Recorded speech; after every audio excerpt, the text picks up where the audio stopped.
नमस्कार. साधना साप्ताहिकाच्या ऐवज या व्हिडिओ मालिकेत आपण बाबा भांड यांची दीर्घ मुलाखत घेत आहोत. दीर्घ म्हणजे साधारणतः 1-1 तासाच्या 4 मुलाखती किंवा 4 भाग. त्यातले पहिले 3 भाग संपलेले आहेत आणि आता हा चौथा आणि शेवटचा भाग. या भागात आपण संकीर्ण स्वरूपातले काही प्रश्न विचारणार आहेत. कारण पहिल्या मुलाखतीच्या या 3 भागातून एकूणच सयाजीराव महाराजांचे विचार, कार्यकर्तृत्व, त्यांची जडणघडण, त्यांचं प्रशासन, त्यांचा प्रभाव हे सर्व येऊन गेलं आहे. त्या सर्वांनाच पूरक ठरतील असे काही तपशील, असे काही छोटे छोटे प्रश्न आणि त्याची उत्तरं, असं आत्ताच्या आपल्या या चौथ्या भागाचं स्वरूप असणार आहे.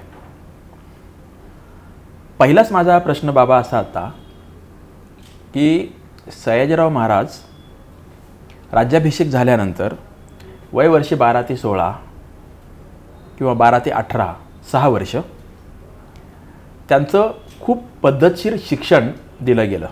एलियट या अधिकाऱ्याच्या नेतृत्वाखाली त्यांना अनेक शिक्षक होते आणि 6 वर्षामध्ये जे शिक्षण दिलं गेलं ते अन्य शाळा कॉलेजमध्ये दिलं जातं त्यापेक्षा बरंचसं वेगळं असणार. कारण त्यांना राजा तयार करायचा होता आणि हा राजा एक असलेलं संस्थान पुढची किमान काही दशकं चालू शकेल असा राजा तयार करायचा होता. त्यामुळे त्यांना दिलेलं प्रशिक्षण ते खूपच इंटरेस्टिंग असणार, खूप शास्त्रीय पण असणार. तर सुदैवाने त्या सगळ्या प्रशिक्षणाचा, शिक्षणाचा अहवाल असलेलं एक पुस्तक तुमच्या या जवळपास 200 लहान मोठ्या पुस्तकांच्या संचामध्ये आहे. तर काय स्वरूपाचं शिक्षण प्रशिक्षण दिलं गेलं आणि ते पुस्तक काय सांगतंय आपल्याला? महाराजांच्या प्रशिक्षणातल्या शिक्षणातला जो भाग होता त्याचा काल मी उल्लेख केलाच आहे.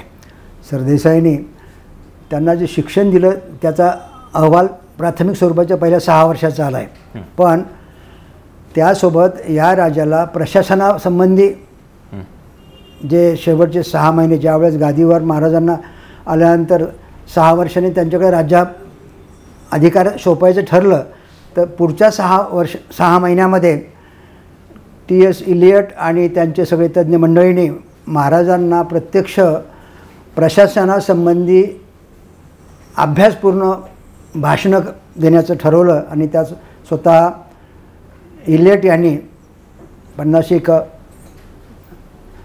गोष्टी त्यांना समजावून सांगितल्या आणि टी माधवरावांनी सुरुवातीला 50 भाषणं महाराजांना राजाचं कर्तव्य काय आहे, कर्तव्यासोबत जनतेची काळजी कशी घेण्याची, निर्णय कसा घेण्याचा, अशी ती मायनर हिंट्स या नावाने जो ग्रंथ आला त्याला आपण सुप्रशासनाचा इतिहास असं म्हणतो आहे. त्याबरोबर शेती, उद्योग, शिक्षण, न्याय यातील तज्ज्ञ माणसांनीसुद्धा महाराजांना उर्वरित भाषणं दिली आणि त्या भाषणाच्या माध्यमामधून सयाजीरावांना भाषणं देणाऱ्या माणसाला त्यांनी ते आपलं भाषण लिहून आणलं पाहिजे असं टी माधवरावांनी सांगितल्यामुळं हा जो ऐवज आला आहे की सयाजीरावांचा सारखा तरुण राजा उत्तम प्रशासक बनायचा असेल तर ह्या गोष्टी केल्या पाहिजेत आणि ते सगळे अहवाल पुढे भाषणं छापले, मायनर हिंट्स, आणि त्याचा आपण मराठीमध्ये ॲडमिनिस्ट्रेटिव्ह रिपोर्ट आणि मराठीमधलं सुप्रशासनाचं सूत्र, आणि यातून या भाषणांचा आणि या मार्गदर्शनाचा उपयोग सयाजीरावांनी प्रत्यक्ष राज्यकारभार हाती आल्यानंतर पहिल्या काही वर्षामध्ये आपले गाईड या पुस्तक हे आपल्याला मार्गदर्शक आहेत, ही भाषणं आपल्याला मार्गदर्शन आहे आणि त्या अंगाने त्यांनी प्रत्येक गोष्ट करत गेले आणि त्यातून एक उत्तम प्रशासक निर्माण झाला. म्हणजे तो सरदेसाईंनी लिहिलेला अहवाल हा त्यांचं ते 6 वर्षातलं झालेलं शिक्षण आणि प्रत्यक्ष राज्यकारभाराचं प्रशिक्षण ज्याला आपण म्हणू, ते टी माधवराव आणि इलियट आणि त्यावेळचे बाकीचे सगळे अन्य त्यांचे जे प्रशासकीय अधिकारी असतील त्यांनी लिखित स्वरूपात दिलेली व्याख्यानं आहेत, त्याचं संकलन, अशी ही 2 पुस्तकं आहेत. खरं तर त्याच्यातलं हे दुसरं पुस्तक जे आहे ते आजच्या राज्यकर्त्यांनी सुद्धा वाचण्याची गरज आहे. आणि राज्यकर्ता म्हणताना तो मंत्री आणि मुख्यमंत्री असला पाहिजे असंही नाही. खरं तर कुठल्याही आमदाराने, खासदाराने आपली जी काही मतदारसंघातली प्रजा आहे त्यासाठी आपल्या उपलब्ध साधनं जे काही आहेत त्याच्यामध्ये उपलब्ध क्षमता, उपलब्ध अधिकार यामध्ये काय करता येऊ शकतं त्याचं खूपच चांगलं ते उदाहरण आहे. आता याला थोडंसं समांतर त्याच काळामध्ये म्हणजे साधारणतः वय वर्षे 12 ते 18 जेव्हा शिक्षण चालू होतं, राज्यकारभारात कमी अधिक फरकाने त्यांचं लक्ष असणार किंवा त्यांना सामावून घेतलं जात असणार, त्यावेळी महाराजांना ज्या काही आवडीनिवडी होत्या, छंद होते, त्यामध्ये शिकारीचा एक छंद होता आणि त्या काळामध्ये सगळ्याच राजे महाराजांना असणार. विशेषतः हे 12व्या वर्षापर्यंत ज्या गावात नाशिक जिल्ह्यातल्या कवळाणे गावात हा गोपाळ जो पुढे सयाजीराव झाले, तिथं तर काही त्यांना शिकारीचा नाद किंवा छंद नसणार. जेव्हा ते राजे झाले तेव्हा राजाला शिकार करता यायला पाहिजे, ते एक प्रकारचं शौर्याचं प्रतीक असेल. आता शिकार वगैरे ही सगळी कायदेबाह्य आहे, संविधानामध्ये पण त्याला मान्यता नाही, हे सगळं खरं आहे, परंतु त्यावेळी मात्र ती सर्वसंमत होती.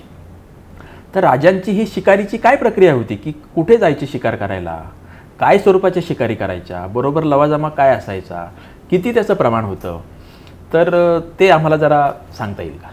सयाजीराव महाराजांकडे राज्यामध्ये जो जंगलाचा भाग होता तो म्हणजे नाशिक जिल्ह्याच्या उत्तरेकडे जो अमरेली तालुका जिल्हा, ज्याला डांग भाग आपण म्हणतो, आणि दुसरा भाग द्वारकेच्या अलीकडे एक भाग होता.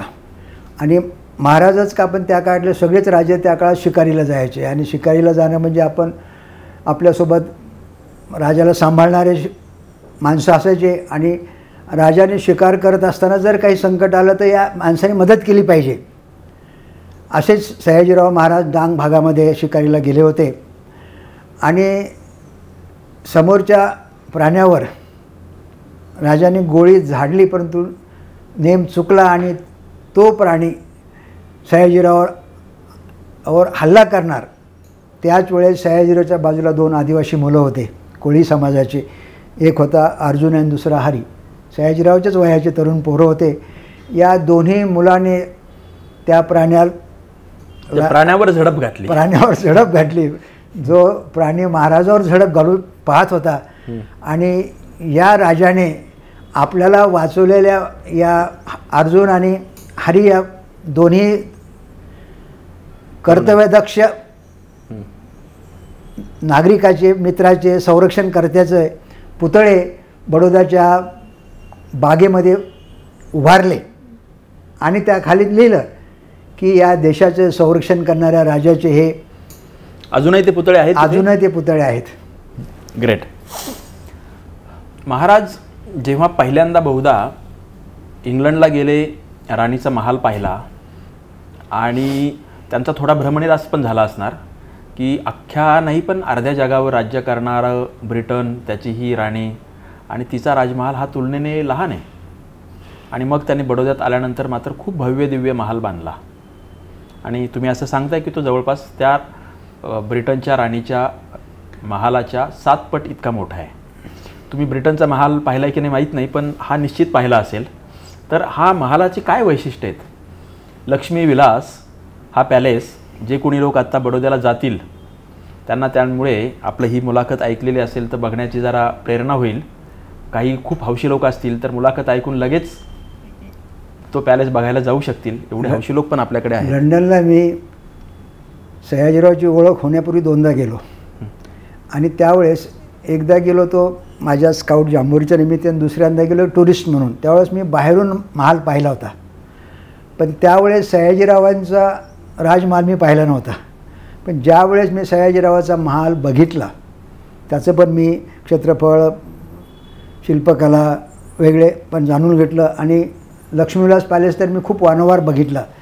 तर त्यामध्ये महाराजांनी जे केलं त्यावेळेस त्यांची दृष्टी होती की माझा राजमहाल हा इतर राजमहालपेक्षा वेगळा करून दाखवायचा आहे. आणि त्यांनी जे आर्किटेक्ट आणले होते, शिल्पकार आणले होते आणि यांच्या मदतीनं उभारलेला राजमहाल लंडनच्या राणीच्या महालापेक्षा नक्कीच अनेक पट, 5-6 पट मोठा आहे आणि वैविध्यपूर्ण असा आहे.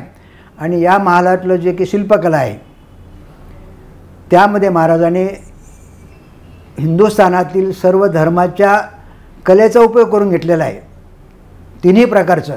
आणि आजही भारतामध्ये जे काही महत्त्वाचे राजमहाल असतील, मी म्हैसूरचा राजमहाल पाहिलेला आहे, राजस्थानचा महाल मी पाहिलेला आहे, परंतु माझ्या दृष्टीने तरी आज हिंदुस्थानमध्ये वेगळा आणि वैशिष्ट्यपूर्ण राजमहाल सयाजीरावाचाच लक्ष्मीविलास पॅलेस आहे. आत्ता काय आहे त्या महालाचा काही वापर होतो? तिथे काय संग्रहालय आहे? आज त्या महालामध्ये महाराजांचं जे ऐश्वर आहे ते पर्यटकांनी बघावं म्हणून निम्मा महाल पर्यटकांसाठी खुला केला आणि निम्म्या महालामध्ये राजघराण्यातले आजचे ते महाराजांचे वंशज ते राहतात. महाराजांच्या या सगळ्या कार्यकर्तृत्वामध्ये खरं तर सर्वसामान्य माणसांना एक ओळख मात्र खूप ठळक असते. सयाजीराव म्हटलं की दानशूर महाराज किंवा दानशूर राजा अशी ओळख आहे. आणि हे इतकं मोठं प्रकरण आहे की देश विदेशात वेगवेगळ्या व्यक्ती, संस्था, अभ्यासक, कलाकार, क्रीडापटू, संशोधक यांना दिलेल्या देणग्या त्याचं प्रमाण प्रचंड म्हणावं असं असणार. तर त्याचा फक्त ट्रेलर खूप महत्त्वाच्या व्यक्ती, संस्था आणि काम असं जर सांगता आलं तर मग आपण पुढे जाणं जास्त सोयीचं. सयाजीरावांचं दातृत्व आमचं दरवर्षी वाढू लागलं. पहिले जे आमचे काही वर्षातले आकडे होते की जे राज्य मी काल ओझरतं बोललो गादीवर आले त्या काळामध्ये काही लाख रुपयाचं तोट्यात होतं. टी माधवरावने त्यामध्ये आर्थिक नियोजन घडी नीट बसवली. पण या दातृत्वाचं जे बेस आहे तर सयाजीराव महाराजांनी बघितलं की जगातले जे जे गोष्टी लोक चांगले करतायत किंवा करण्याचा प्रयत्न करतायत त्यांना मदत केली पाहिजे. आणि यातून सयाजीरावांनी पहिलं काम काय केलं असेल तर गरजून ज्यांची ऐपत नाही अशा मुलांना शिष्यवृत्त्या देणं. बडोद्यामध्ये जे सुरुवात झालं, दातृत्वाची सुरुवात झाली आणि त्यातून मोफत शिक्षण तर देऊच लागले, बडोद्यासारखं झालं. पण उर्वरित महाराष्ट्रामध्ये जिथे जिथं मराठी भाषा बोलली जाते भारतभर या मुलांसाठी, मुलींसाठी सगळ्या प्रकारच्या शिष्यवृत्त्या सुरू झाल्या. आणि याची सुरुवात महाराज गादीवर आल्यानंतर दुसऱ्या वर्षीच झाली. 1882ला महाराज पुण्यामध्ये आले होते आणि पुण्यामध्ये महाराजांचा सत्कार त्यावेळेस न्यायमूर्ती रानडे आणि गंगाराम भाऊ मस्के या समाजासाठी आपण काहीतरी केलं पाहिजे, वंचित समाजासाठी काहीतरी केलं पाहिजे, बहुजन समाजासाठी काही केलं पाहिजे असा एक वर्ग पुण्यामध्ये होता. आणि तो म्हणत होता की ज्यांची ऐपत नाही त्यांना शिकवण्यासाठी काहीतरी मार्ग शोधला पाहिजे. आणि महाराजांचा सत्कार करताना हे सगळ्या अडचणी गंगाराम भाऊने आणि रानडेने सांगितल्या. महाराजांनी त्यांना तत्कन सांगितलं की मी आपल्या संस्थेच्या सोबत, त्या संस्थेचं नाव होतं डेक्कन मराठा एज्युकेशन असोसिएशन. मराठा फक्त मराठा जातीचं नव्हतं, मराठा भाषा बोलणारी जी मंडळी असेल, इंदोरला असतील, कर्नाटकात असेल, दिल्लीला असेल, मराठी भाषा बोलणाऱ्या सगळ्या मराठी मंडळीसाठी या संस्थेच्या माध्यमातून गरजूंना शिष्यवृत्ती द्यायची. आणि सयाजीराव महाराजांनी त्यांना वर्षासन सुरू केलं. आणि त्या वर्षासनातून 1882ला सुरू झालेलं वर्षासन 49पर्यंत सुरू होतं. आणि आम्ही जे आकडे काढले, गंगाराम भाऊचं जेव्हा आमचं कुतूहल वाढलं तर आम्ही जी डेक्कन मराठा एज्युकेशन असोसिएशनची टिळक रोडला कार्यालय आहे त्या कार्यालयात गेलो आणि जुने रिपोर्ट बघायला लागलो. खूप त्रास झाला.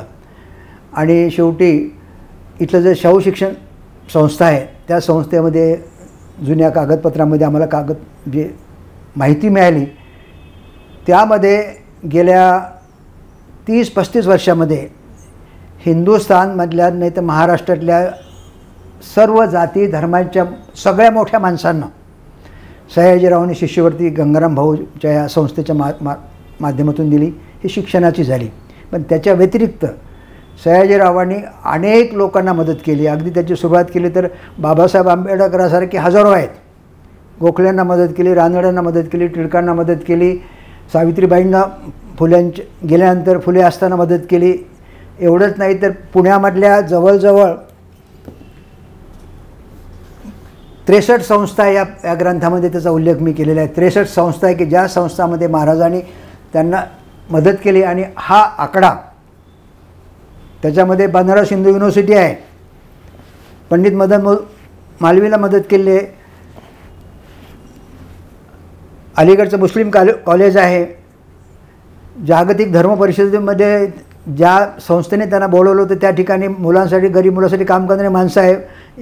पुण्यामधले अगदी शनिवारवाड्याला मदत केली संदर्भ आहे. तेवढेच नाही तर पंचांग छापणाऱ्या संस्थेलासुद्धा ग्रंथ प्रकाशनासाठी मदत केली. ही दातृत्वाची मदत आज आमच्यापर्यंत तो आकडा 89 कोटीपर्यंत गेलेला आहे. तो आहे 100 वर्षापूर्वीचं, 150 वर्षापूर्वीचं 89 कोटी. पण महाराजांची अट होती, शिष्यवृत्ती जर तुम्हाला दिली तर काही काळ बडोद्यात नोकरी करणं सक्तीचं होतं, करार केला जायचा. जर तुम्हाला नोकरी करायची नसेल तर शिष्यवृत्तीची रक्कम परत करा, ती आम्ही इतर विद्यार्थ्याला वापरू. ते जर करणं तुम्हाला शक्य नसेल तर तुम्ही तुमच्या भागामध्ये गरीब वंचित समाजासाठी शाळा काढा.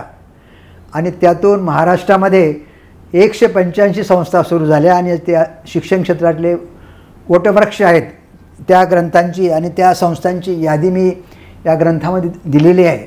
185 संस्था आहेत, त्यातली मी काही नावं सांगतो. रय शिक्षण संस्था आहे, विवेकानंद शिक्षण संस्था आहे, इथली शाहू कॉलेज आहे ती संस्था आहे. ज्या संस्थांची नावं जिल्हा आणि अहमदनगर जिल्हा मराठा विद्याप्रसारक समाज, सोलापूर जिल्हा मराठा विद्याप्रसारक समाज, मराठा म्हणजे मराठा जात नाही, मराठा भाषा बोलणारे, अशा 185 संस्था महाराष्ट्रात उभा राहिल्या. आणि आज यशवंतरावांच्या काळामध्ये मंत्रिमंडळामध्ये 80% लोक बडोद्यात शिकून आले होते. राजाराम बापू पाटील असतील, अण्णासाहेब शिंदे, रावसाहेब शिंदेचा मी काल उल्लेख केलेला आहे. आमच्या नगरचे बीजे खताळ पाटील होते. बीजे खताळ पाटील तुमच्या नगरच्या आजच्या कार्यकारी मंडळातले सगळे आजोबा पंजोबा तिथून शिकून आले. तसंच त्यात भीमराव आंबेडकर हे सुद्धा एक आहेत. आणि या गंगाराम भाऊ मस्केंच्या माध्यमातून महाराजांनी मोठं काम केलं. आणि दातृत्व एवढ्या क्षेत्रात नाही केलं, संगीतात केलं, चित्रकलेत केलं, शिल्पकलेमध्ये केलं. एवढंच नाही तर सुरुवातीला काल मी म्हणालो की दादाभाई फाळकेनं मदत केली, बाल गंधर्वला मदत केली. महाराज सगळ्या कला ज्या राष्ट्राची संपत्ती आहे, राजा रवी वर्मा आहे. आणि दानशूर संबंधी आम्ही 500 पानाचा एक ग्रंथ केला, दानशूर सयाजीराव आमचे राजेंद्र मगर यांनी लिहिला साहित्य संस्कृती मंडळाने. आणि एवढं मोठं काम आज त्याचं जर व्हॅल्युएशन केलं तर 2,80,000 कोटी होतं. टाटांना मदत केलेली आहे, दादाभाई नौरोजींना मदत केली आहे, गांधींना मदत केली, कोणीच सुटलं नाही. म्हणजे आज अशी अवस्था आहे की सयाजीरावांनी कोणाला मदत केली नाही असं आम्ही शोधतो आहे. तर हे दातृत्व करत असताना महाराजांच्या अंगी एक फार वैशिष्ट्यपूर्ण गुण होता की दिलेल्या माणसाला एकदम मोठी रक्कम न देता थोडी रक्कम द्यायची, पुढच्या वर्षी काम झालं की नाही बघायचं, पुन्हा वाढवायची. आणि यातून यांचं दातृत्व हे हिंदुस्थानातील फार वेगळी गोष्ट अशी आहे.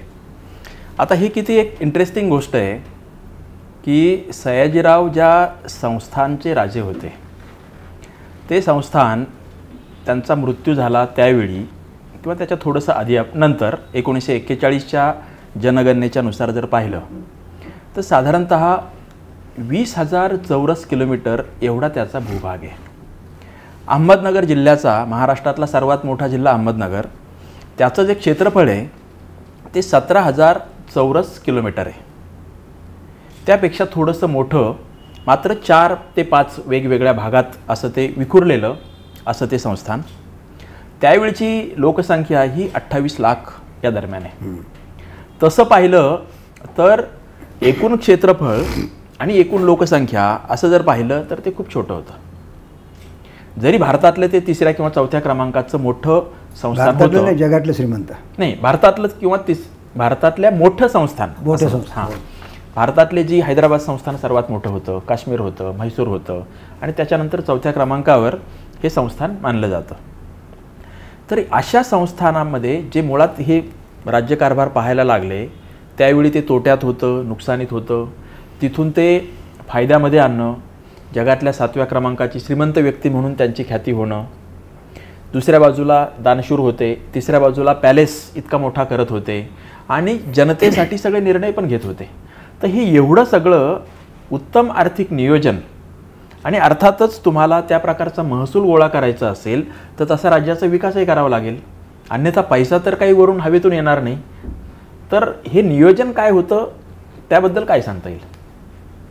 सयाजीराव महाराजांनी मी काल उल्लेख केला होता की काटकसर समिती स्थापन सुरुवातीला केली आणि काटकसर समितीमध्ये टिळकांचे मित्र प्रमुख होते आणि त्यांनी लक्षात आणून दिलं की सर्वात मोठा खर्च दान धर्म आणि देवधर्माच्या नावाखाली केला जातो आहे. आणि दुसरी गोष्ट, खाजगी खात्यातील आपली माणसंच आपल्याला लुटतायत.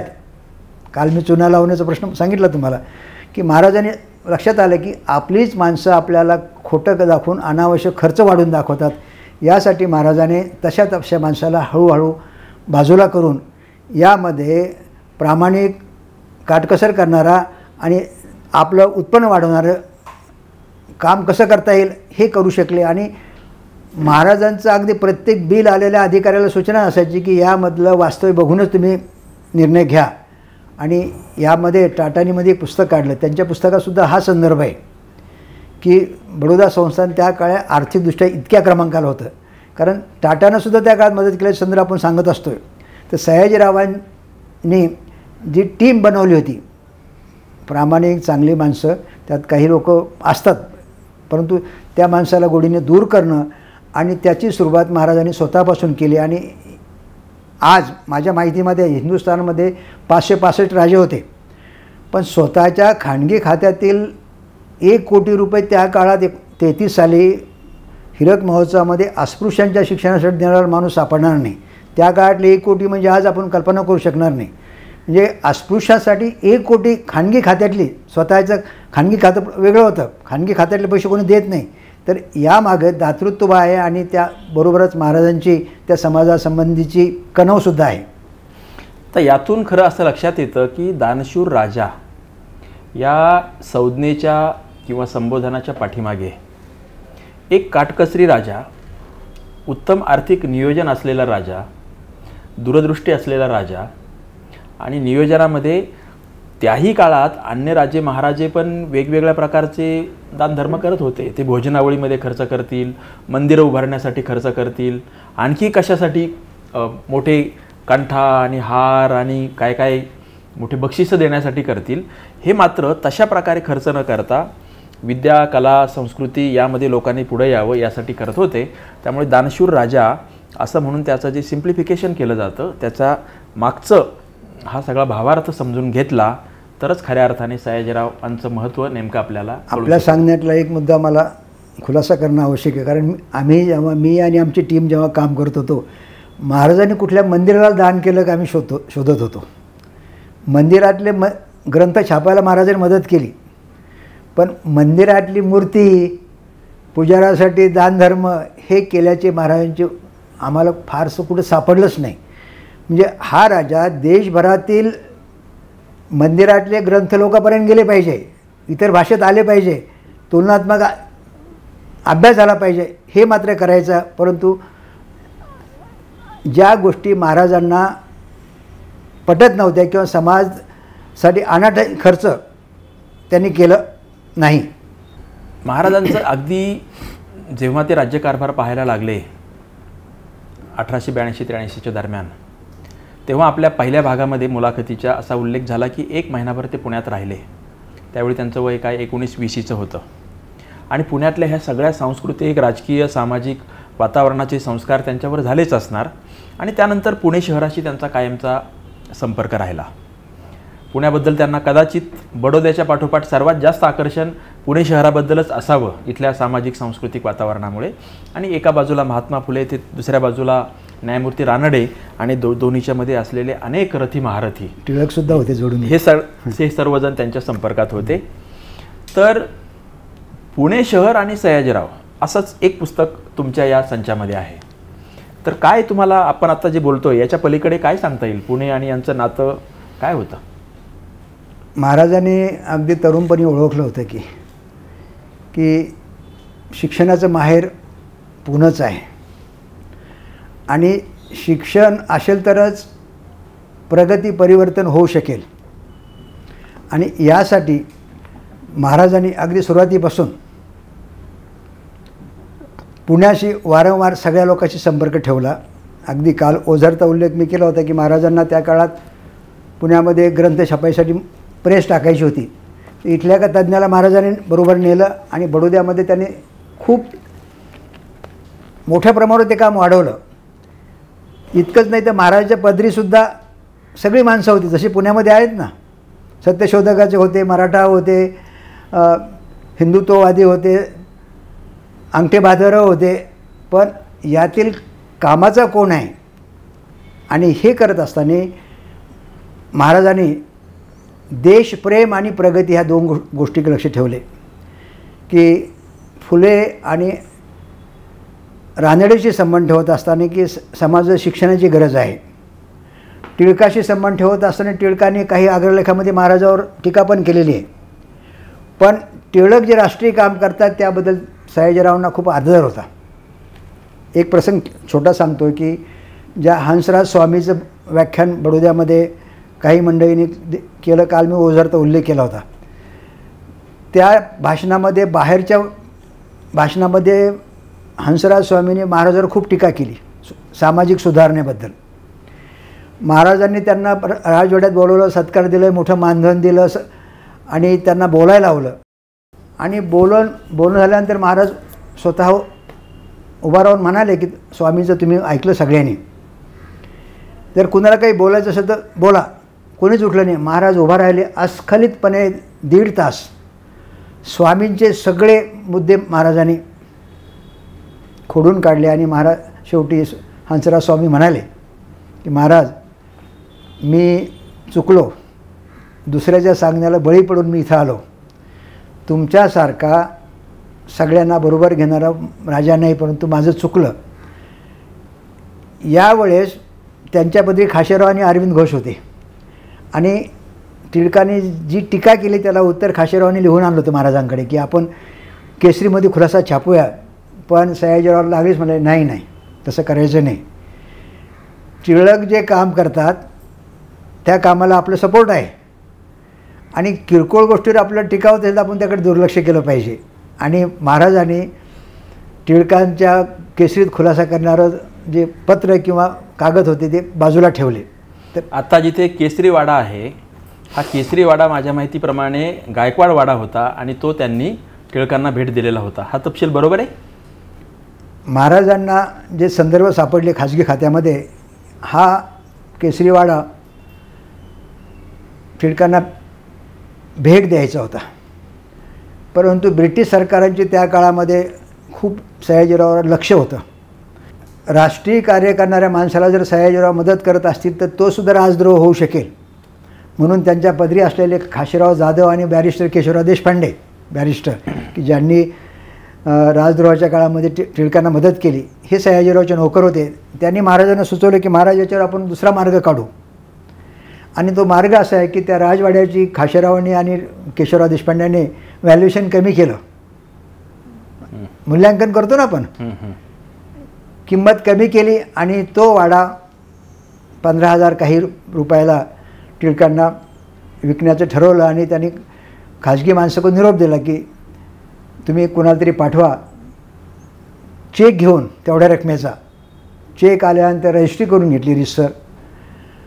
आणि खानगी खात्यामध्ये नोंद आहे की टिळकांना द्यावयाची रक्कम दामोदर येंदेंच्या माध्यमातून परत करण्यात आली. ही महाराजांची हुशारी. जर चेकची रक्कम न घेता वाडा दिला असतं ब्रिटिशांनी सयाजीरावला सहआरोपी केलं असतं. पण सयाजीराव इतके हुशार की ज्यावेळेस टिळकांना शिक्षा झाली, न्यायालयामध्ये खर्च करायला आर्थिक प्रॉब्लेम निर्माण झाली, सयाजीरावांनी पुन्हा हुशारी केली की इंदेंकडे पैसे दिले आणि ते पैसे इंदेंनी स्वतःच्या नावावर टिळकांना दिले. परंतु तिकडं जर हे टिळकांना दिली अशी नोंद असती तर सयाजीरावांना ब्रिटिशांच्या विरुद्ध पुन्हा ही अडचण सापडू शकली असती. तर या छोट्या छोट्या गोष्टीसुद्धा सयाजीराव फार मदत करायचे. पुण्यातली भारत इतिहास संशोधन मंडळ आहे तुमचं, भांडारकर इन्स्टिट्यूट आहे. या पुण्यातल्या जवळजवळ 70 संस्थांना मदत केल्याची यादी आहे या ग्रंथामध्ये. परिशिष्ट क मध्ये जे यादी केली की त्या सगळ्या संस्थांना सयाजीरावांनी मदत केली. त्याचं व्हॅल्युएशन त्या काळातलं 7-8 लाख आहे. पण आज कोट्यामध्ये जर केलं तर ते खूप आहे. कुठलीही संस्था सुटली नाही.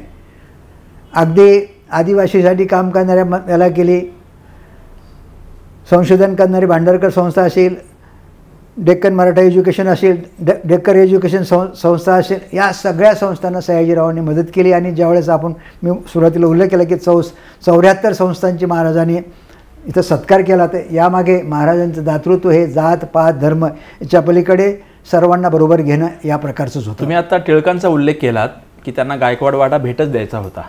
मात्र ब्रिटिशांची जी काही नजर आहे ती आपल्यावर आहे हे लक्षात घेऊन या हाताने त्यांच्याकडून चेक घेतला आणि त्या हाताने त्यांना ते पैसे परत दिले, म्हणजे तो भेटच दिला असं आपल्याला म्हणता येतं. तर असे बरेच उल्लेख आहेत आणि तुमचा एक खंड पण आहे त्यावर, की त्या काळामध्ये स्वातंत्र्य चळवळीत काम करणारे अनेक क्रांतिकारक किंवा चळवळीतले पुढारी नेते यांनाही ते मदत करत होते. मात्र ब्रिटिश आणि ते सयाजीराव यांच्यातले संबंध त्यामुळे थोडेसे ताणलेले असणार, तरीही शेवटपर्यंत त्यांच्यातला संघर्ष झाला नाही. तर तो महाराजांनी कसा टाळला आणि या क्रांतिकारकांना किंवा चळवळीतल्या नेत्यांना कशी मदत करत होते? काल मी ओझरतं म्हणालो की छत्रपती शिवरायांचा गनिमी कावा, सयाजीरावांच्या मागे 25 वर्ष ब्रिटिश CID अगदी परदेशात सुद्धा महाराजांच्या मागे असायचे. पण महाराज एखाद्या प्रायव्हेट कंपनीकडे लंडनहून फ्रान्सला जाण्याचं तिकीट काढायचे, CIDला कळायचं आणि CIDकडून सूचना यायची की महाराज फ्रान्सला निघाले. परंतु महाराज त्याच वेळेस इटालीचं तिकीट काढून निघून जायचे. आणि हे असे छोटे मोठे अनेक प्रसंग सयाजीरावांनी ब्रिटिश CIDला हातबल केलं. अगदी जर्मनला त्यावेळेस राष्ट्रीय ऑलिम्पिक स्पर्धा होती. आपल्या अमरावतीचे हनुमान व्यायामशाळेचे लोक त्या स्पर्धेला जाऊ इच्छित होते. त्यांना आर्थिक मदत कोणी देईना. तिथले कार्यकर्ते बडोद्याला आले आणि महाराजाला म्हणाले की महाराज आम्हाला जर्मनीमध्ये जायचं, परंतु आर्थिक प्रश्न आहे. तर महाराज म्हणले मी मदत करतो. महाराजांनी मदत केली आणि म्हणाले की तुम्ही ज्यावेळेस सकाळी तर ते ही असते, खेळ सुरू होण्यापूर्वी सगळे आपापले झेंडे घेऊन परेड करतात ना, तेव्हा तुम्ही कोणता झेंडा लावणार? कारण अमरावती त्यावेळेला ब्रिटिश राज्यातलं होतं. तर ते थोडे दचकले आहे. ते म्हणाले तुम्हाला काय भगवा लावा ना, बडोद्याचा ध्वज भगवा होता, भगवा लावा ना. आणि महाराजांनी त्यांना मदत तर केलीच, पण महाराज तिथं हिटलरला भेटले. हे जागतिक प्रवासाचे रिपोर्ट आहेत ना, त्याच संदर्भ लिहिलेले आहेत. एवढंच नाही तर सयाजीरावांनी क्रांतिकारकाशी झगडा करताना प्रसंगी 2 पाय मागेसुद्धा ते आले. 1911 साली जेव्हा दिल्लीला गव्हर्नर जनरलने सभा ठेवली होती, सयाजीराव महाराजांनी वाकून त्यांना नमस्कार न करता परत आले आणि खूप त्यांच्यावर टीका झाली. संध्याकाळी नामदार गोखले महाराजांकडे आले आणि म्हणाले की महाराज तुमचं रास्त आहे, परंतु आता परिस्थिती अशी आहे की तुम्ही 2 पावलं मागे या आणि 2 ओळीचं पत्र द्या. पत्र दिल्यानंतर तो प्रश्न मिटला. परंतु रात्री महाराजांनी आपल्या राणीला सांगितलं, चिमणाबाईने लिहून ठेवलेलं आहे की महाराज म्हणाले की मी गोखलेंना ते पत्र द्यायला नको होतं. म्हणजे महाराज प्रत्येक गोष्ट असं करत होते की जर ब्रिटिश सरकारला एक जरी प्रकरण सापडलं असतं तर बडोदा राज्य खारीज करायची संधी सोडली नसती. पण मग एक शक्यता अशी पण असणार की ब्रिटिशांच्या मधले काही लोक त्यांच्यावर नजर ठेवून असतील, मात्र महाराजांना इतका दीर्घकाळ ब्रिटिशांनी चालवून घेतलं, अशा प्रकारच्या त्यांच्या दृष्टीने काही चुकीच्या गोष्टी ते करत असतानाही याचा अर्थ ब्रिटिश सरकारमध्ये महाराजांचे हितचिंतक मित्र यांनी त्यांच्याशी संबंध ठेवणं हे असणारच, त्याशिवाय शक्यच नव्हतं.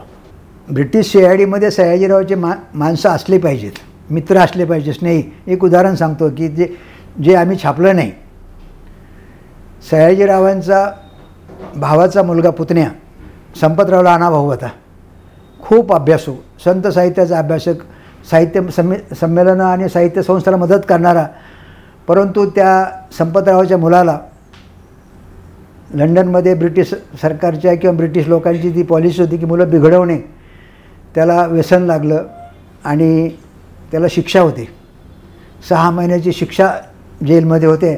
आणि ब्रिटनमधल्या CIDने बडोद्यातील सरकारच्या CIDला कळवलं ब्रिटिशांच्या की हा गायकवाड सयाजीराव गायकवाडचं कोणी आहेत का.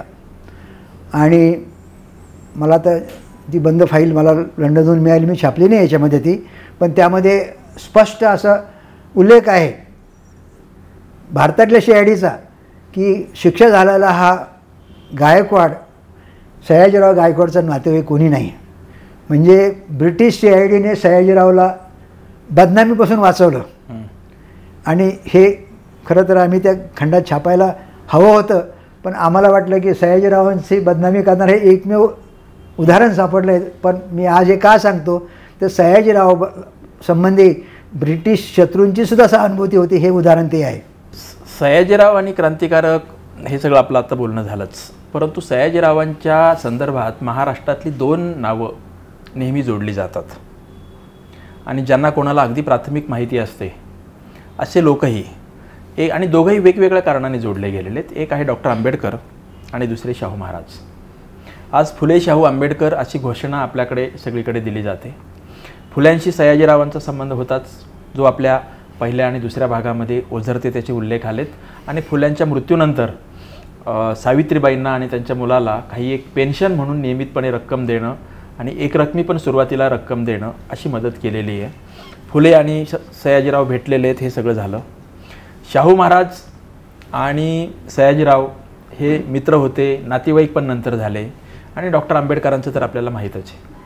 तर आता आम्हाला तुम्ही 2 पुस्तकं अशी केलेली आहेत, एक सयाजीराव आणि शाहू महाराज आणि दुसरं डॉक्टर आंबेडकर आणि सयाजीराव. तर ह्या 2 पुस्तकातून ह्या दोघांच्या नात्याबद्दलची काय महत्त्वाचा गाभा घटक काय?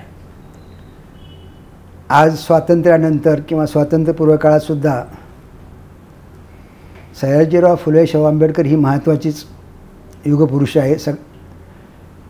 मी सयाजीरावकडे वळण्यापूर्वी फक्त छत्रपती शिवाजी महाराज आणि शाहू महाराजांचाच इतिहास मी वाचला होता आणि 42 वर्षापूर्वी मी माझ्या गावी वाचनालय सुरू केलं, ते मी छत्रपती शाहू महाराजांचं वाचनालय सुरू केलेलं आहे.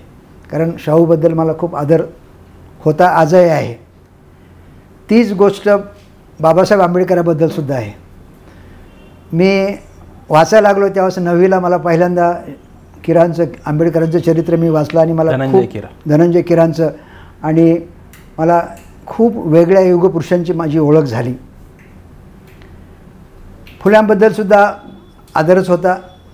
आणि हे ज्यावेळेस आमचा इतिहास आम्ही सयाजीरावाच्या निमित्ताने बघत गेलो, त्यातून जे वास्तव समोर आलं की फुले शाहू आंबेडकरांच्या अगोदर या देशाचे युगपुरुष सयाजीराव हे यशवंतरावांनी ओळखला. आपण काल ओझरचा उल्लेख केला होता. यशवंतरावांनी 62 साली निर्णय घेतला होता की आधुनिक भारताच्या जडणघडणीमध्ये फुले शाहू आंबेडकरांना मदत करणारे सयाजीरावांचा सिंहाचा वाटा आहे. म्हणून सयाजीरावांचे समग्र साहित्य प्रकाशन करण्याची मोठी महत्त्वाची कर्तव्य भावना त्यांना जाणवली असावी आणि त्यांनी तो निर्णय घेतला. जर तो निर्णय त्या काळामध्ये अंमलात आला असता तर सयाजीराव फुले शाहू आंबेडकरांचा महाराष्ट्र झाला असता. पण ते न झाल्यामुळं आपण म्हणता त्याप्रमाणे झाला. तर सयाजीरावांनी शाहूंना मदत केली आणि बाबासाहेब आंबेडकरांनाही खूप मोठ्या प्रमाणात मदत केली. परंतु आमच्याकडे काही इतिहासातल्या गोष्टी राहून जातात, मुद्दाम लेखक करत नाही, पण संशोधनामध्ये नव्या गोष्टी समोर येतात आणि त्या नव्या गोष्टी आपण स्वीकारल्या पाहिजे. बाबासाहेबांच्या अंगाने सयाजीरावांनी राहण्यासाठी सरकारी वसतिगृहात सोय केली होती, ऑर्डर आपल्याला सापडलेली आहे. भीमरावासारख्या साध्या नोकरासाठी बंगला बांधा असे सयाजीरावांनी आदेश दिल्याचे आदेश आपल्याला सापडलेले आहेत. भीमरावाची जेवणाची व्यवस्था त्या काळात आर्य समाजाच्या शिक्षकाच्या घरी देशमुख मराठा केली होती, हे नवे संदर्भ समोर आलेले आहे. एवढंच नाही तर भीमराव आंबेडकरांसारखे विद्वान, अभ्यासू, सर्व धर्म समभाव मानणाऱ्या माणसाने पहिल्यांदा सयाजीरावांचा पुरोहित कायद्याचा उपयोग, चांगला उपयोग त्यांच्या ॲनिलेशन ऑफ कास्ट या निबंधामध्ये केला आहे. ह्या गोष्टीसुद्धा महत्त्वाच्या आहेत. तेच शाहूंचं सांगता येईल. शाहू आणि सयाजीरावांचं यापूर्वीसुद्धा नातं छत्रपती शिवरायापासून बडोद्याचं होतंच. परंतु आजही मराठ्यांना सोयरीक करताना व्याहाकडून हुंडा घेणं वगैरे हे थांबलेलं नाही. आणि शाहू महाराजांची पत्र आहेत की तुमच्याकडून हुंडा घेऊ नये असं मला वाटतं आहे, परंतु आमच्या आजूबाजूची माणसं मला आग्रह करतात, पत्रव्यवहारात आहे की हुंडा नाही घेतला तर आजही संशय मराठ्यामध्ये काही भागात घेतला जातो. तर कदाचित त्याच्यामुळे शाहू महाराजांनी सयाजीरावांना पत्र लिहून कळवलं असावं की माझा विचार नाही, पण तो माझ्या आजूबाजूच्या लोकांचा विचार आहे. आणि त्या काळात सयाजीरावांनी सुद्धा खाजगीत आणि लेखी स्वरूपात कळवलं की ऐपत असलेल्या माणसाने हुंडा घेऊ नये आणि देऊ नये, पण गरज असेल तर द्यावं लागते. आपल्या नातीसाठी सयाजीरावांची नात फतेसिंगरावांची मुलगी राजाराम महाराजांच्या मुलासाठी देण्याची महाराजांची इच्छाच होती आणि ते लग्न व्हावं असं खाशीराव जाधवांचं खूप मनापासून प्रेम होतं दोन्ही राजावर, सयाजीराव आणि शाहूवर, आणि त्यांनी मध्यस्थी करून ठरवलं. आणि त्या काळातल्या खर्चाचा हिशोब करून 6,80,000 शाहू महाराजांनी मागणी केली. ती रक्कम दिली गेली. लग्नाच्या दिवशी व्याहायला पुन्हा वाटलं की वरदक्षिणा काहीतरी मिळाली पाहिजे. वर आणि वधूला 1-1 लाखाची मागणी केली. कॅश नव्हते सयाजीरावांकडे. खाशीराव पुन्हा रागावले शाहूवर आणि सयाजीरावावर की तुम्ही राजे आहात, काय तुम्ही अडवून बसले, मी देतो 2 लाख रुपये, परंतु लग्न लावून टाका. आणि लग्न झालं. लग्नानंतर सयाजीरावांना युरोपला जावं लागलं 5-6 महिने. आणि शाहू महाराजांची पत्र आहेत बडोद्याला, इतकी रक्कम येणे बाकी आहे ती द्या. आणि शेवटी जेव्हा खाशीरावाला कळतं, खाशीराव खूप रागवले शाहूवर आणि सयाजीराव, तुम्ही काय पैसे देऊन टाका. आणि दिवाणाने पत्र कोल्हापूरला लिहिलं की माणूस पत्र घेऊन पाठवा. आणि दिवाणाने एका व्यक्तीबरोबर पत्र दिलं आणि त्यात बडोद्या महाराजांना लिहिलं की यांना पाठवत आहे, पत्र आहे, 2 लाख रुपये वरदक्षिणाचे आणि जितके महिने झाले तितकं व्याजसुद्धा द्या. हा सगळा इतिहास नवा आहे. मी शाहूंची बदनामी करत नाही, शाहूंचा माझा आदरच आहे. आजही मी म्हटलं की मराठे आपल्या व्याह्याकडून हुंडा नाही घेतलं तर लोक संशयाने विचारतात काय गडबड झाली. पण त्या काळातसुद्धा हे झालं आहे, परंतु हा इतिहास म्हणून आपण पुनर्वाचन करून त्याकडे आपण दुर्लक्ष करणंसुद्धा गरजेचं आहे. तुमच्या आत्तापर्यंतच्या 3 भागात मुलाखतीच्या आणि आत्ताच्याही 3 नावं जरा पुन्हा पुन्हा आलेली आहेत. आणि मला खात्री आहे की आमचे जे कोणी श्रोते आहेत, प्रेक्षक आहेत, त्यांना ती नावंच पहिल्यांदा ऐकलेली आहेत. बाकी त्याचा आगापिछा फारसा नाही आहे. मला स्वतःलाही फार जुजबी माहिती आहे. तर त्यातली ही 3 नावं म्हणजे गंगाराम भाऊ म्हस्केबद्दल तुम्ही बोलता, हे खासेराव जाधवांच्याबद्दल बोलता, आणि दामोदर सावळाराम यंदे यांच्याबद्दल बोलता. तर हे यंदे, म्हस्के आणि जाधव या तिघांच्या विषयी जरा 2-2 वाक्यात सांगा ना, काय प्रकरण होतं, हे कोण होती ही माणसं? बहुजन समाजातली उपेक्षित माणसं म्हणून हिंदुस्थानमधील सयाजीरावाचे उजवे हात, शेती आणि सर्वांसाठी स्वातंत्र्य सैनिकांचं काम करणारे खाशीराव जाधव होते.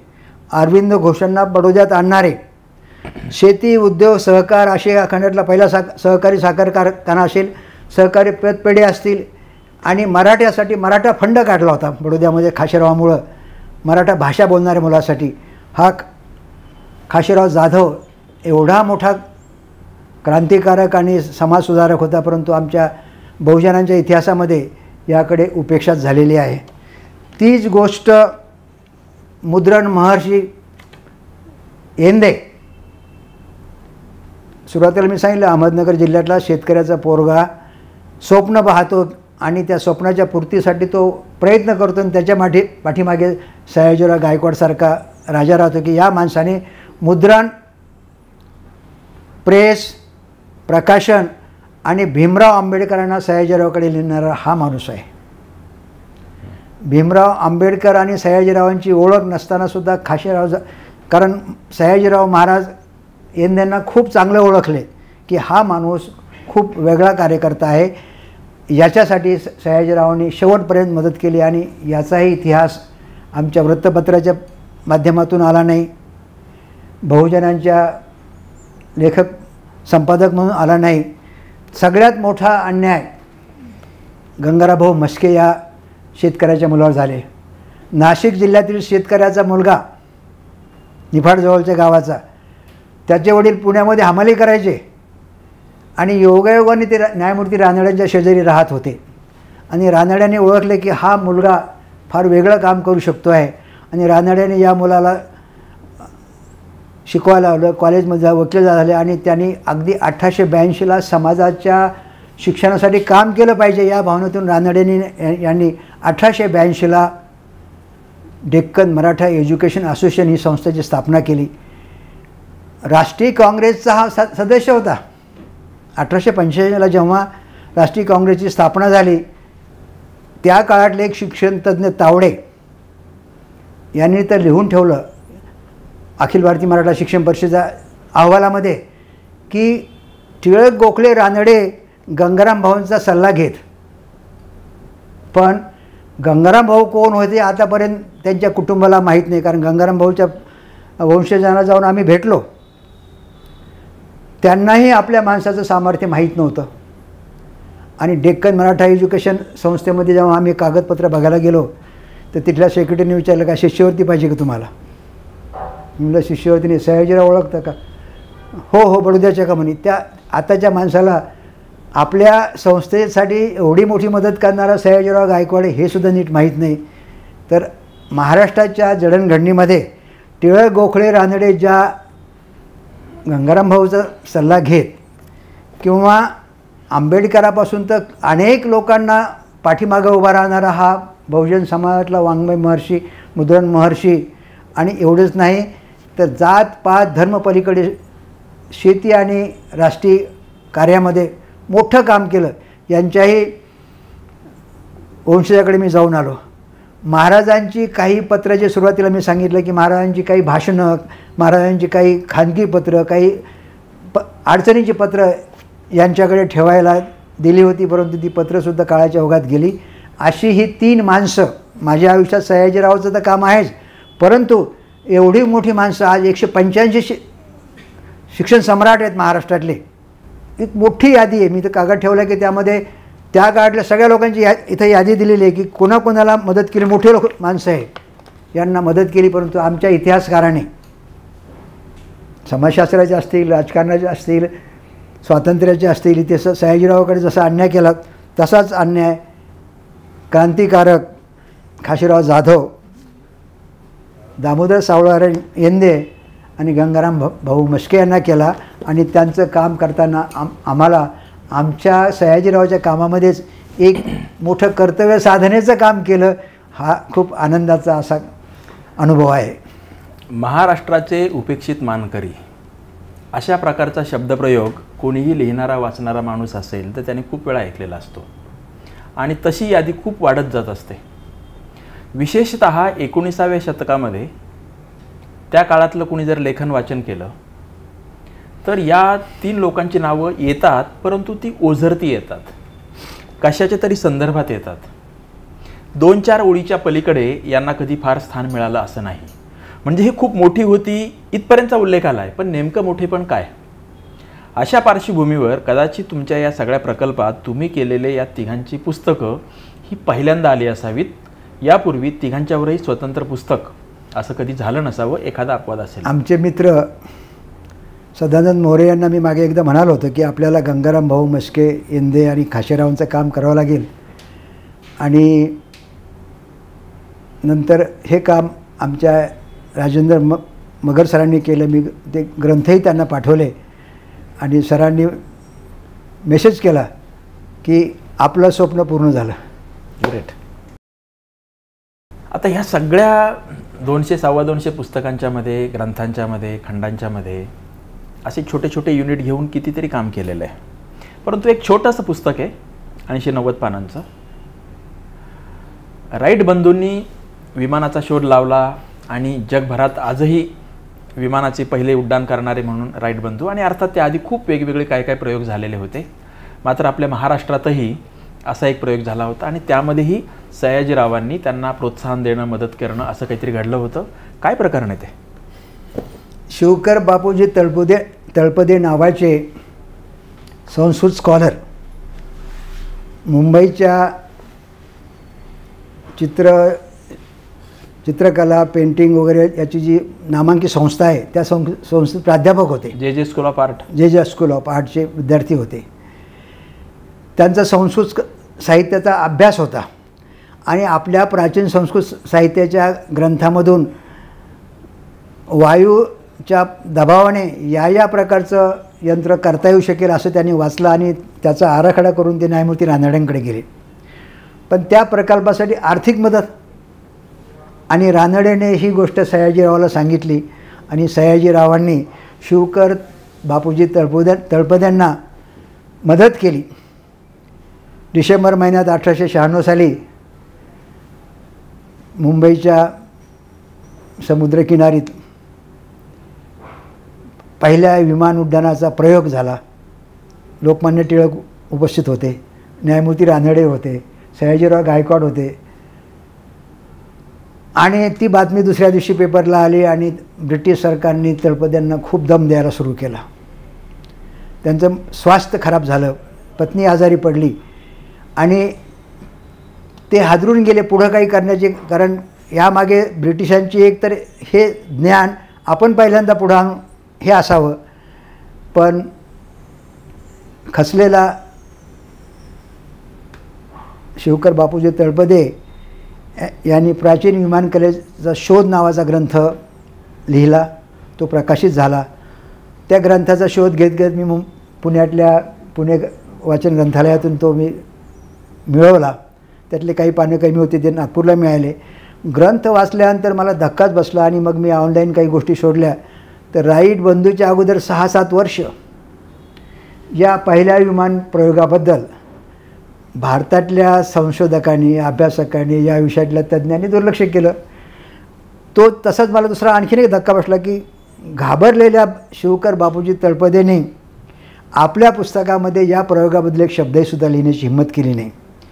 आणखीन एक अर्धवट संदर्भ मिळाला, तो शोधला पाहिजे की यांच्या माहितीचा उपयोग करून लंडनमधल्या एका कंपनीने ती माहिती कदाचित राईट बंधूपर्यंत किंवा कुणाकडे पोहोचली असेल आणि तिथून पुढं आपण विमानाचा प्रयोगाचं बोलतो. पण प्राचीन विमानकलेची सुरुवात, आता मी त्या विषयातला तज्ज्ञ नाही, तर या संदर्भातल्या आणखीन काही गोष्टी या विषयातल्या संशोधकांनी, संस्कृत स्कॉलर आणि टेक्निकल या दोघांनी शोधल्या पाहिजे आणि हा इतिहास पुढे गेला पाहिजे. परंतु यामागेसुद्धा सयाजीरावांचं मोठा हात होता. हा इतिहाससुद्धा खूप काही आम्हाला शिकून गेला.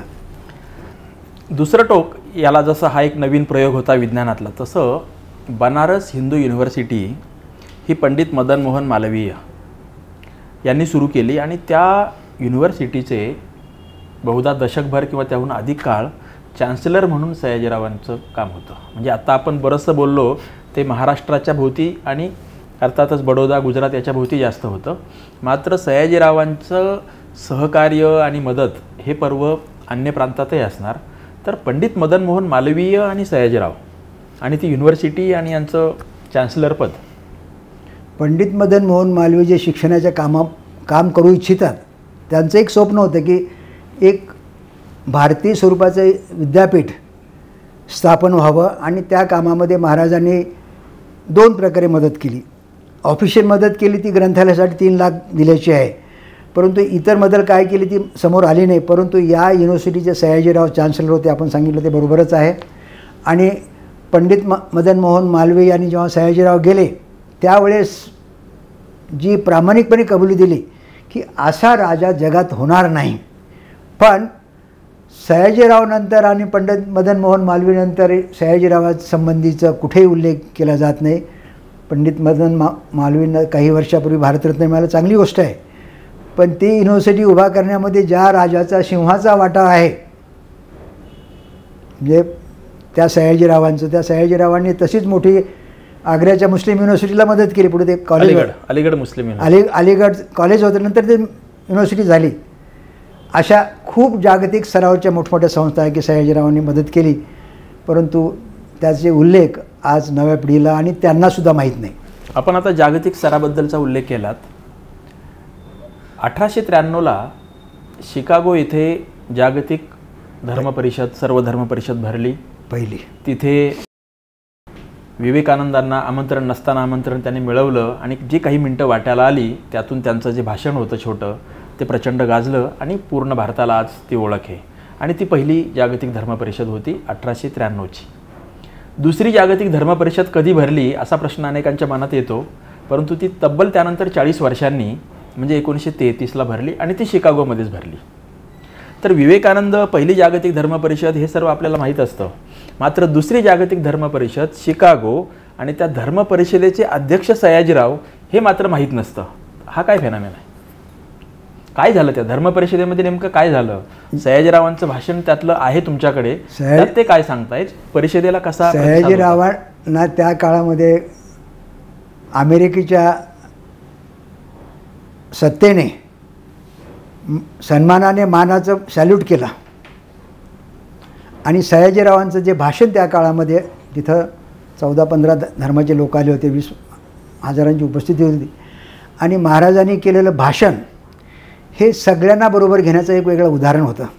पण आपल्याकडे अभ्यासक आपापल्या सोयीने करत असतात, परंतु हे असताना सयाजीरावाला का सोडलं हाही मोठा प्रश्न आहे.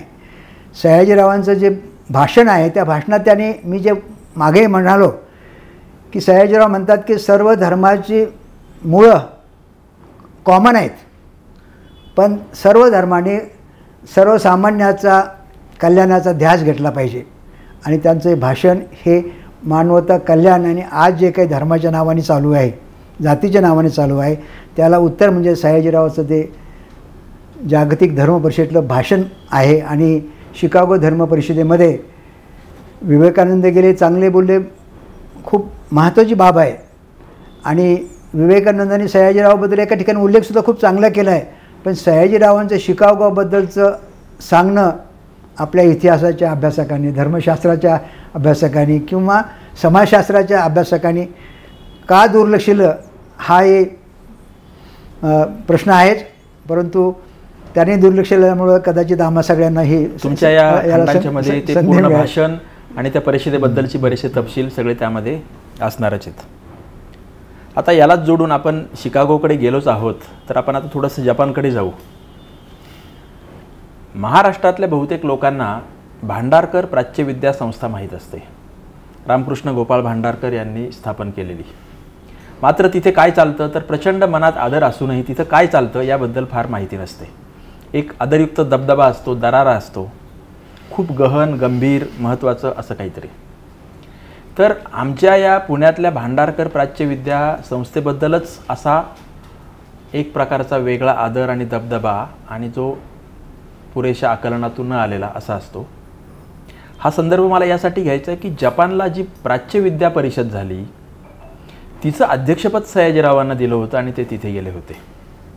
हे कसं घडलं? त्याचं सांगण्यापूर्वी आपली जी भांडारकर प्राच्यविद्या आहे त्याच्या अगोदर बडोद्यामध्ये 1895 साली महाराजांनी संस्कृत ग्रंथाच्या आणि बाकी संस्कृत अभ्यासासाठी मोदींच्या गावाजवळ एक जैन मंदिर आणि संशोधन केंद्र, मला गावाचं नाव आता आठवेना, त्या ठिकाणी पहिली प्राच्यविद्या संस्थेची स्थापना केली 1895ला.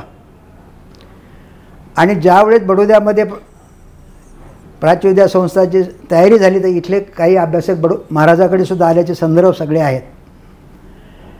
महाराजांचा दृष्टिकोन हा सर्व धर्मसमभावाबरोबर संशोधनाकडे खूप होता. महाराजाचे जसे तुम्ही सांगितलं की जपानमधल्या प्राच्यविद्या संस्थेचे ते अध्यक्ष होते, तिथलं त्यांचं भाषण उपलब्ध आहे. तसंच जागतिक मानववंश परिषदेचं एक अधिवेशन लंडनला झालं होतं, तिथे महाराज अध्यक्ष होते. अखिल भारतीय तत्त्वज्ञान परिषदेचं अधिवेशन मद्रासला झालं होतं. राष्ट्रपती राधाकृष्णनचे गुरु रानडे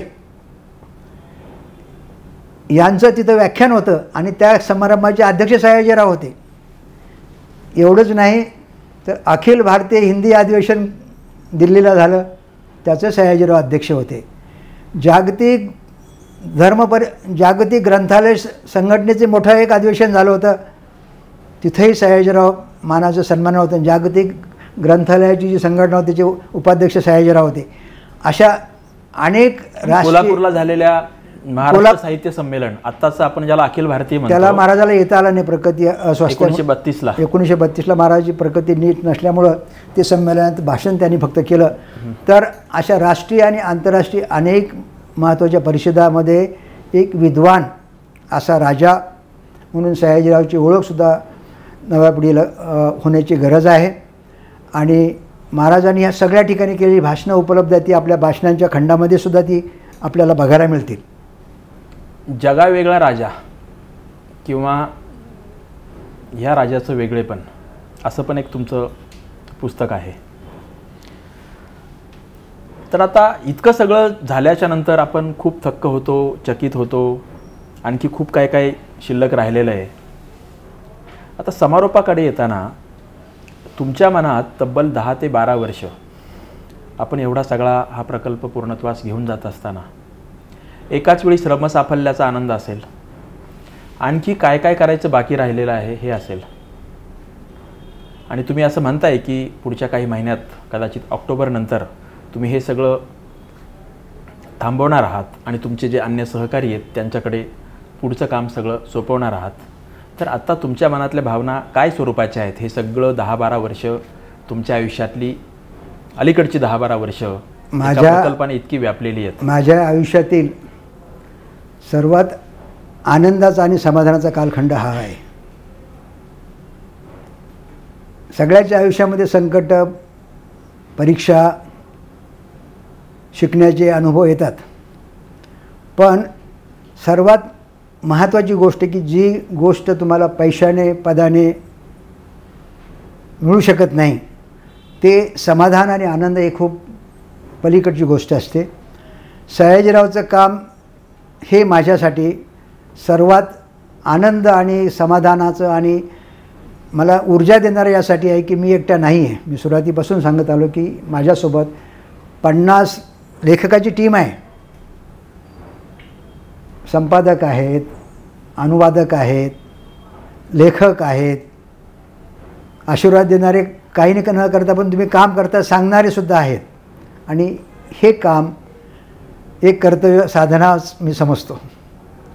आणि तुम्ही ऑक्टोबरचा उल्लेख केला तर मी मनाने ठरवलं आहे की साहित्य संस्कृती मंडळाचं दुसऱ्यांदा मला अध्यक्षपद दिलं होतं. मी माननीय शिक्षण मंत्री आणि प्रधान सचिवांना विनंती केली होती की मला माझं कालखंड संपल्यानंतर दुसऱ्यांदा देऊ नका. ते हसले होते आणि म्हणाले आम्ही बघू. त्यांनी मला माझं न ऐकता दुसऱ्यांदा मला अध्यक्षपद दिलं, पण मी नम्रपणे त्यांना सांगितलं की मला आता नको आहे. आणि 6 महिने ते बोलवत होते, मी गेलो नाही.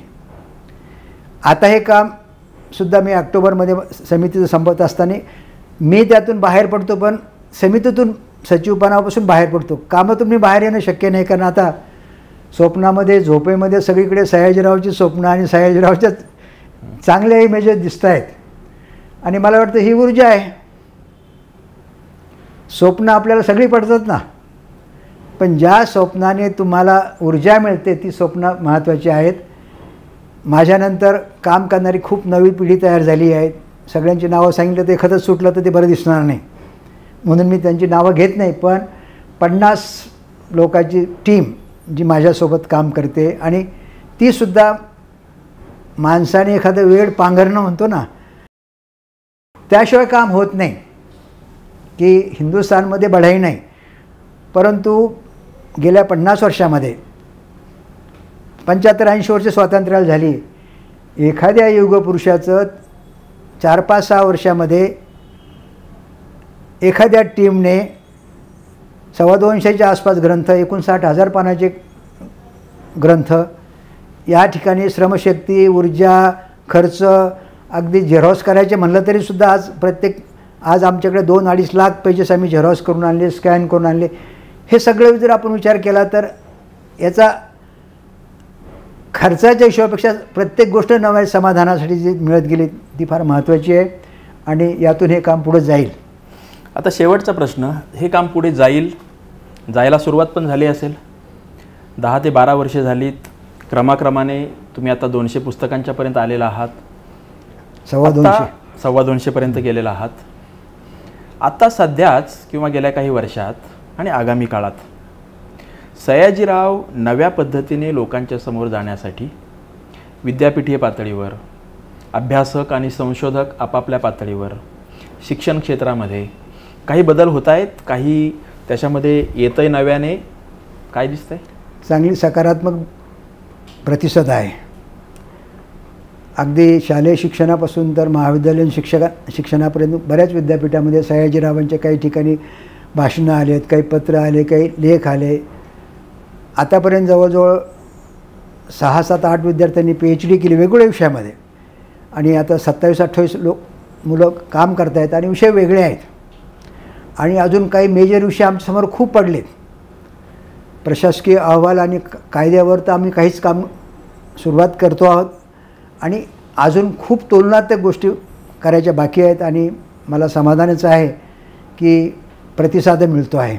काही भेटणारी माणसं, अनोळखी माणसंसुद्धा वाचून कळवतात. महाविद्यालयामध्ये कार्यशाळा होऊ लागल्या आहेत. तर ही सकारात्मक बाजू आहे आणि यातून नवी पिढी आजच्या वर्तमानामध्ये सगळ्यांना बरोबर घेऊन राजकर्तव्य करणारा राजा हीच हिंदुस्थानाची येत्या काळामध्ये गरज राहणार आहे आणि ती व्हावी अशी आपण आशा करूयात. मित्रहो, नाशिक जिल्ह्यातील एका लहान गावातील 12 वर्षांचा गोपाळ नावाचा मुलगा 27 मे 1875 रोजी बडोद्याच्या या गादीवर दत्तक म्हणून गेला. येणाऱ्या 27 मेला म्हणजे 2024च्या 27 मेला त्या घटनेला 149 वर्ष पूर्ण होत आहेत आणि 150व्या वर्षाचं सेलिब्रेशन करण्यासाठी बाबा भांड आणि त्यांच्या सर्व मित्रांनी, सहकाऱ्यांनी आणि अर्थातच सरकारने पण जे काम मागच्या 10 वर्षात केलेलं आहे, हे 10 वर्षातलं काम आगामी वर्षभरात 150व्या वर्षात जास्तीत जास्त लोकांच्यापर्यंत जावं यासाठी आपण प्रयत्न करूया. तुम्ही इथे आलात आणि काल आणि आज असे सलग 2 दिवस प्रत्येकी 2-2, 2.5 तास आपण ह्या सगळ्या प्रक्रियेत सहभागी झालात. यासाठी साधना साप्ताहिकाच्या वतीने मनपूर्वक धन्यवाद. साधना साप्ताहिकाचे सर्व विनोदराव तुमच्या सगट सर्वांचे मी आभार मानतो, सयाजीराव समितीच्या वतीने आणि सर्व मित्रांच्या वतीने. कारण हे काम आपण सगळं एक कर्तव्य म्हणून करतो आहोत आणि हे काम या देशाला येणाऱ्या वर्तमान काळामध्ये सकारात्मक मदत करू शकेल अशी आपण आशा करूयात. थँक्यू. धन्यवाद.